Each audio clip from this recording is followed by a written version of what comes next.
diferentes, queremos otra realidad. Quieren taparnos la boca para que nadie nos pueda escuchar, para que solo se oiga su mensaje y nadie pueda dudar.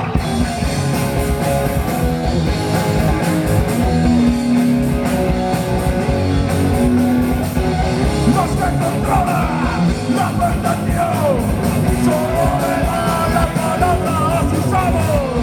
Subirse a la balota les paga, a los bravos y a los otros los calla. ¡Mercenarios! ¡Maldecidos! ¡No a nadie engañáis! ¡Ya sois conocidos! ¡Todos sabemos que vendréis como ellos! Para Tolesa usar a sus siervos, para que echen más leña al fuego, para que quemen en hoguera a los infieles a su régimen. Quieren cortarnos la lengua, a que nadie nos pueda escuchar, para que solo se oiga su mensaje y nadie pueda dudar.